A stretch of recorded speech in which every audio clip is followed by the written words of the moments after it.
Good morning, Mr. Ganger. We are here in San Francisco to unpack election 2016 for our Gov Project. Robert? Well, hello. What began with 23 candidates on both sides ended with 2. The billionaire businessman from New York, known for his reality TV show and his business empire, Donald J. Trump, and the lifelong politician who spent her entire life in public service, Hillary Clinton, with the goal of becoming President of the United States. Join us today as we unpack election 2016.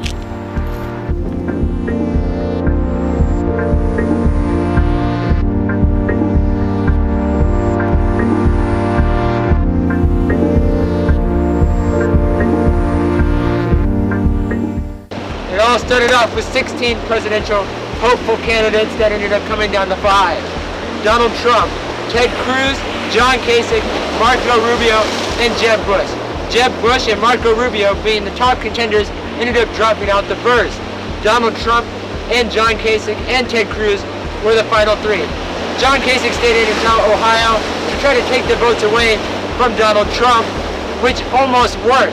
However, Ted Cruz did not have enough votes to stay in the game, giving Donald Trump the primary win and eventually the president-elect of the United States.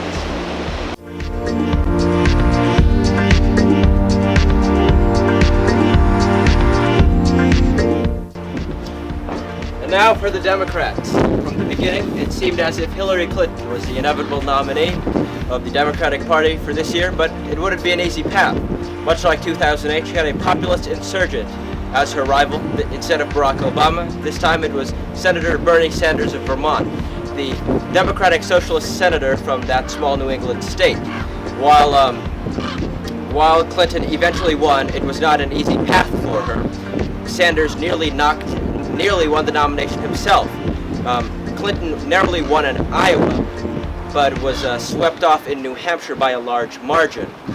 Secretary Clinton did end up winning the nomination on June 6th, becoming the first woman to become the nominee of a major party. She eventually selected Virginia Senator Tim Kaine as her vice president. Jesus, could I redo my part for the DNC? Just go. Okay. Well, the general election officially kicked off after the conclusion of both political conventions. This year's political conventions were quite interesting. The Republicans held theirs in Cleveland, while the Democrats held theirs in Philadelphia. At the Republican convention, Ted Cruz famously gave a speech where he said, "Vote your conscience," and he did not endorse Donald Trump. At that convention, they did eventually nominate Trump and his vice presidential nominee, Mike Pence. As for the Democrats, they started a week after the Republicans did in Philly. It was a turbulent convention, with the first day especially, after WikiLeaks released emails hacked from the DNC that showed that the DNC may have favored Clinton over Bernie Sanders. Eventually, the party came together with great speeches from Michelle Obama, the president, and Bernie Sanders himself. The Democrats did end up nominating Hillary Clinton and her vice presidential candidate, Senator Tim Kaine from Virginia, and that's when the general election began. Lee? The general election began, and Donald Trump's controversy followed him all the way through it.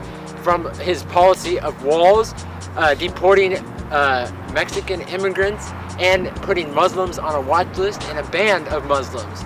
Just some of his very controversial policies. He also very much got trapped and baited by Hillary Clinton in every debate, especially with the Khan family, talking about the Constitution and how they were free no matter what. Pertaining to the Muslim ban. There were 3 debates this year. They were all interesting. The first one was the, best rated debate ever, beating the record from 1980. And by a landslide, a lot of people thought that Hillary Clinton won these debates, but in the end, I guess it did not matter since Trump ended up winning the election. She was a lot more, she was a better debater than Trump was, and she really beat him on that end.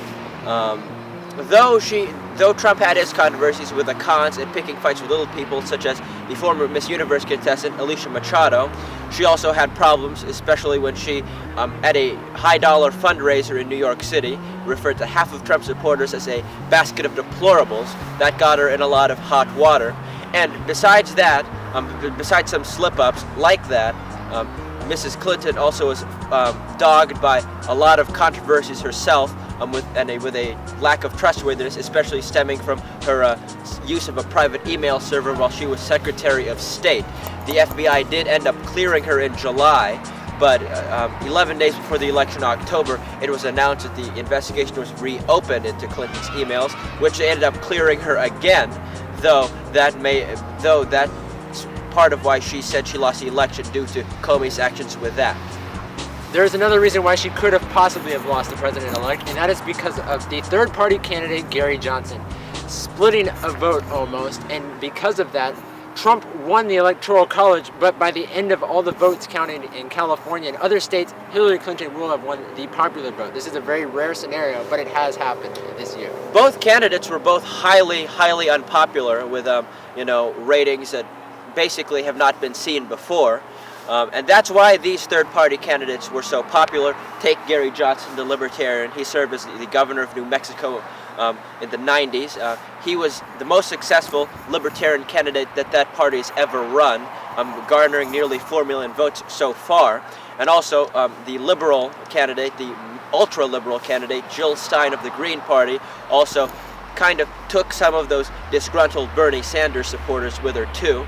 And also an anti-Trump choice that was popular out west here, especially in Utah, the independent candidate Evan McMullin, who also took votes from Trump, though Trump ended up winning Utah.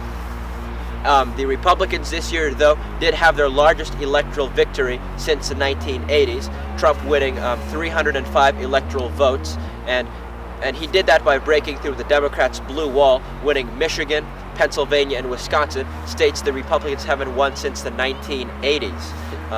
And one reason this might have been was because of the white working class voters that he really knew how to speak to. We're going to bring your jobs back, we're going to crack down on these bad trade deals, and he was especially a vocal opponent of the TPP, the Trans-Pacific Partnership, which has been pushed by the Obama administration, and at one point Clinton did also support it. Donald Trump really got at the aggravated voter, the people that were angry over the Obama term. Both terms, actually. He promised jobs, he promised lower taxes, and we will just have to see how all that pans out in the next 4 years. And also, besides that, his ability to bring out the white working class voters and white voters in general, that was also compounded with Clinton's inability to bring out the Obama coalition of young people, Hispanics, Latinos, and Asian American voters, which were significantly down from Obama's numbers in 2012. Despite winning the popular vote, she is about 3 million votes short of Obama's totals from 2012. Anyways, guys, that was our government project, Election 2016. We looked at Hillary Clinton and Donald Trump and the third-party candidate, which played a big part of this year's election. Please check out our binder for more information. Thank you all for watching, and have a good day. Make it a great day.